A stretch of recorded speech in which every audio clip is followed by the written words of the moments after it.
ఎవరితను? షెర్లక్ homes గురించి వ్యాసం.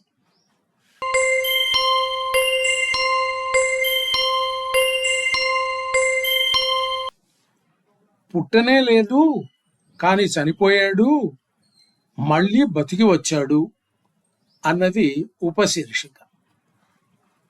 ఎవరితను? అటక మీద అన్ని రకాల వస్తువులను పోగేస్తే అందులో నుంచి అవసరమైన వస్తువు చటుక్కున దొరకదు. అట్లాగే మెదడులో అనవసరమైన సమాచారం అంతా పోగేస్తే అవసరమైన ఆలోచన అందదు అంటాడు షెర్లక్ హోమ్స్. భూగోళం సూర్యుని చుట్టుగాక చంద్రుని చుట్టూ తిరిగినా తనకు పట్టదు అంటాడు అతను. మీరంతా చూస్తారు, నేను పరిశీలిస్తాను అని కూడా అంటాడు అతను. ఇంతకు ఎవరి షెర్లక్ హోమ్స్? అతను అసలు పుట్టలేదు, కానీ కొంతకాలానికి చనిపోయాడు. కానీ ప్రపంచం గగ్గోలు పెడితే అతడిని తిరిగి బ్రతికించవలసి వచ్చింది. అతను ఒక రచయిత సృష్టించిన పాత్ర అని అర్థమయ్యే ఉంటుంది. అయినా 120 సంవత్సరాల పైబడిన తరువాత కూడా లండన్లోని 221 బేకర్ స్ట్రీట్లో అతని కొరకు అడిగేవాళ్ళు ఉన్నారు. కేవలం ఒక కల్పిత పాత్ర అయిన ఈ షెర్లక్ హోమ్స్ గురించి చాలా పుస్తకాలు వచ్చాయి. ఇవాళటికి ప్రపంచమంతటా అతని పేరు సంఘాలున్నాయి. ఇవాళటికి షెర్లక్ హోమ్స్, అతని మిత్రుడు డాక్టర్ వాట్సన్లను ఆధారంగా కథలు వస్తూనే ఉన్నాయి. షెర్లక్ హోమ్స్కు సాహిత్యంలో అందిన స్థానం యేసుక్రీస్తు మరొకరిద్దరికి తప్ప అందలేదని ప్రపంచమంతా మహామహులే అన్నారు. అజర, అమర అనే లక్షణాలున్న కల్పిత పాత్రల గురించి మాట్లాడుతుంటారు. అంటే వాటికి ముసలితనం గాని చావు గాని లేదని అర్థం. హిందీలో అంతకన్నా అందంగా కాలజయి, కాలాన్ని జయించిన పాత్రల గురించి చెబుతారు. అటువంటి పాత్రలు నిజంగా ఉంటే వాటిలో మొట్టమొదట ఈ షెర్లక్ హోమ్స్ గురించి చెప్పుకోవాలి. ఆంగ్ల సాహిత్యంలో పసుపు పుస్తకాలని ఒక మాట ఉండేది. వాటికి అంతగా గౌరవం ఉండేది కాదు. తెలుగులో అపరాధ పరిశోధన పుస్తకాలు చిత్రంగా చిన్న సైజులో వచ్చేవి. వాటి అంచులకు ఎరుపు రంగు పూసేవారు. తెలుగులో లాగే ప్రపంచమంతటా అపరాధ పరిశోధన సాహిత్యానికి గౌరవం మాత్రం లేదు. ఇంగ్లీష్లో ఈ రకం సాహిత్యం ఎడ్గర్ ఎలన్ పో రచనలతో మొదలైంది. అదే దారిలో మరికొంతమంది రాశారు.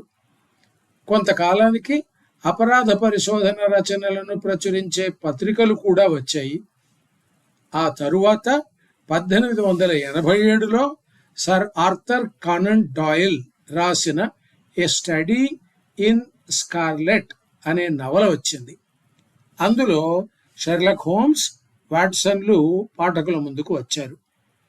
1920 వరకు డాయిల్ మొత్తం 4 నవలలు, 56 కథలు రాశాడు. అవి ప్రపంచంలో సంచలనం కలిగించాయి. మొదటి నవల మొదటి పేజీలోనే భారతదేశం ప్రసక్తి వస్తుంది. రెండవ నవల ద సైన్ ఆఫ్ 4లోని కథ అండమన్లో మొదలవుతుంది. అయితే కథలు సూటిగా సాగవు. ఆ తరువాత డాయిల్ వరుసపెట్టి అడ్వెంచర్స్ పేరున 12 కథలు రాశాడు. ఆ తరువాత 11 కథలు మెమోయిర్స్ పేరున వచ్చాయి.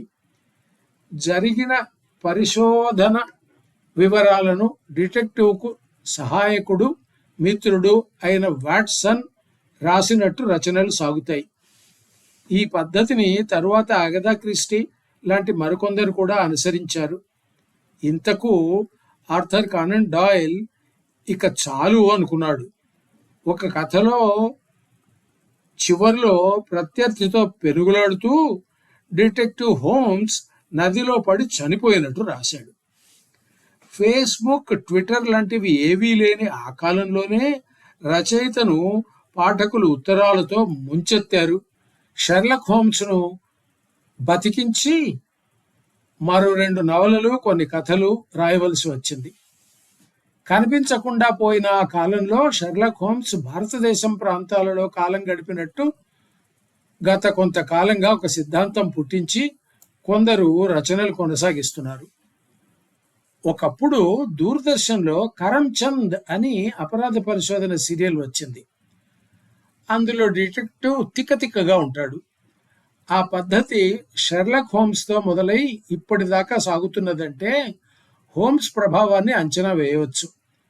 హోమ్స్ బ్రహ్మచారి, రసాయన శాస్త్రం, నేర పరిశోధన తప్ప మిగతా ఏవి అతనికి పట్టవు. మొదటి నవలలో పాత్ర పరిచయం సందర్భంలోనే రక్తాన్ని గుర్తించడం గురించి తాను ఒక పద్ధతిని కనుగొన్నాను అంటాడు. పొగాకు, కాలిముద్రలు, చేతుల తీరు మొదలైన అంశాలను గురించి పరిశీలించి మోనోగ్రాఫ్లు రాశానంటాడు.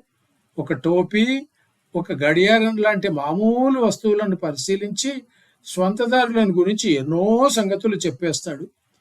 తోటి పాత్రలు, పాఠకులు ఆశ్చర్యంలో పడతారు. అతను తన పద్ధతిని వివరించిన తరువాత మాత్రం ఈ సంగతులు మనకెందుకు తోచలేదు, ఇంత సులభంగా ఉన్నాయి అని మరోసారి ఆశ్చర్యంలో మునిగిపోతారు. ఆర్థర్ కానన్ డాయిల్ మలిచిన ఈ షెర్లాక్ హోమ్స్ పాత్ర గురించి రచనల కన్నా ఎక్కువ పుస్తకాలు వచ్చాయి. మరే పాత్ర రచన గురించి జరగనంత పరిశోధన జరిగింది. మొత్తం పుస్తకాలలో కలిసి ఎన్ని మాటలున్నాయి మొదలు వచ్చిన పాత్రలు, ప్రదేశాలు, సాహిత్యం, సంగీతం వంటి ప్రస్తావనలు ఇలా వరుసగా విశ్లేషణలు జరిగాయి. అతని శారీరక మానసిక లక్షణాలను గురించి ఒకానొక మానసిక రుగ్మత ఉందని తేల్చారు పరిశోధకులు. అసలు ఇంతకు ఆ మనిషి పుట్టనే లేదంటే అందరూ కోపగించుకుంటారేమో. షెర్లాక్ హోమ్స్ సినిమాలు, టీవీ ఎపిసోడ్లు రకరకాలుగా వచ్చాయి. బ్రెట్ లీ అనే నటుడు హోమ్స్గా నటించిన ఇటీవలి చిత్రాలు, ఎపిసోడ్లను ప్రపంచమంతా మెచ్చింది. వాటిలో కొన్ని యూట్యూబ్లో అందుబాటులో ఉన్నాయి. హోమ్స్ కథలను రేడియో నాటకాలుగా ప్రసారం చేశారు. బహుశా అవి కూడా దొరుకుతున్నాయేమో. అన్నిటినీ మించి పాఠ్యపుస్తకాలలో కూడా హోమ్స్ కథలను చేర్చారంటే అర్థం చేసుకోవచ్చు. ఏ విషయం గురించి ముందే నిర్ధారణలు చేయకూడదు అంటాడు ఈ పరిశోధకుడు. కారణాలలో ఒక్కొక్క దాన్నే కొట్టిపడేస్తుంటే చివరకు మిగిలేవి ఎంత అసాధ్యంగా కనిపించినా సరే అవే అసలైన ఆధారాలు అంటాడు. పరిస్థితులు ఎంత మామూలుగా కనబడుతుంటే వాటి వెనుక వివరాలు అంత లోతుగా ఉంటాయి అంటాడు. అక్కడక్కడ హోమ్స్ అలవోకగా తనవి గాని మరెవరో రచయితలవి గాని చెప్పే మాటలు ఆలోచనల్లో పడేస్తాయి. డాయిల్ తాను చేసిన రచనలలో పాత్రల చేత ఆలోచన ధోరణి గురించి పాఠకులకు చెప్పేస్తాడు. మెజిషియన్లు కొన్ని ట్రిక్కులను వివరిస్తారు. షెర్లాక్ హోమ్స్ తన పద్ధతులను అన్నింటినీ వివరిస్తాడు. ఇక అన్నింటికన్నా ముఖ్యంగా పరిస్థితులు, సమాచారం ఆధారంగా డిడక్షన్ అనే పద్ధతిలో జరిగే ఊహలను గురించి హోమ్స్ అనే పాత్ర ద్వారా అందించిన సందేశం అందరికీ పాఠంగా నిలుస్తుంది.